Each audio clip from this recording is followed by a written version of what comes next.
It's always, aha, so that's what they were up to behind the scenes. I assume that because you're still doing this, you have that same kind of interest.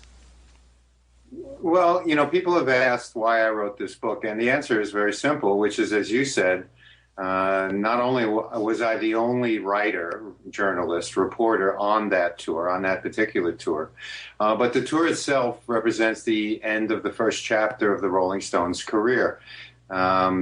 It's the last time ever where they get on trains, public trains. There's no security, no backstage passes, no laminates, no sound checks, no rehearsals.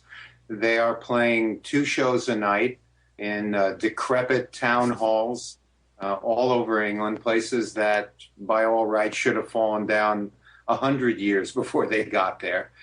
And it was never again the way it was back then. And I realized that as the only person who was there, and the saving grace in all of this, for those who are hoarders, was that I had my 2 spiral-bound notebooks that I had filled during the tour. And as I write in the book, this was very much the era of Tom Wolfe, the new journalism, where you hung out, man. And I didn't do interviews. When I got on the train at King's Cross to accompany the band to Newcastle, where they did the first 2 shows, no one knew who I was. In retrospect, I realized that Mick Jagger had to have known. He had to have approved of having a writer from Rolling Stone magazine on the tour. But no one introduced me to anybody. No one said, hey, this guy is here to write about the tour. So there was no level of caution. There was no separation. As far as they knew, because this was the way I looked back then, I could have been a roadie. There were always people around them that they had not met before on tour. I could have been a PR person. And so somebody said to me that it's really interesting that the book doesn't begin with Mick and Keith. The book begins with Nicky Hopkins, and who was their great piano player at that time, who I consider the greatest rock and roll the greatest rock and roll piano player ever, I believe. And Nicky was accessible. Nicky was a sweetheart. He was the first person I spoke to because he was easy to talk to. He didn't know who I was or what I was doing there either. And, as the tour progressed, it's not as though I formed, lasting relationships with them on this tour. I never exchanged a single word with Keith Richards throughout the 10 days that we were on the road together. But then, God love him, Keith Richards never arrived on time for a single show. Right. Well, there's 2, and I'm going to come back in a minute to how you landed that gig of being the sole journalist. But it's interesting. There's 2 moments in the book where you first encounter Mick and Keith separately in terms of one-on-one.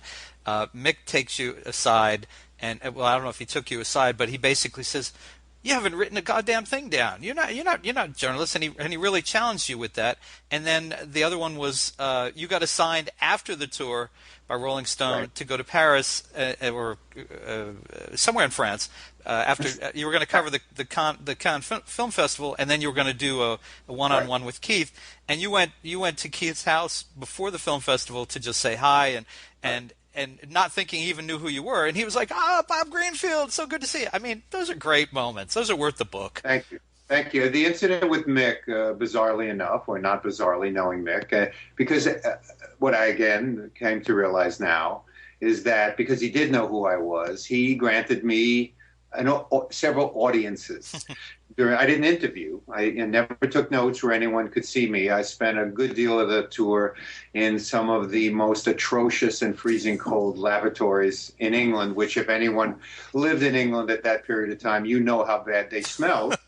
and that's where I would write down everything I had just seen and heard the Stones say. I didn't want anyone to see me taking notes. I didn't want to, the Heisenberg principle. I didn't want to displace the reality as though I could have. I mean, they were going to, I didn't know that then. I was 25 and a half. But that was the way I operated. And I'll go to Keith first in terms of the order in which I encountered them. The only shared experience I had with Keith Richards on the 1971, it was March 1971, farewell tour of England. And the reason it was a farewell tour was that after being very famous on both sides of the Atlantic for 5 years,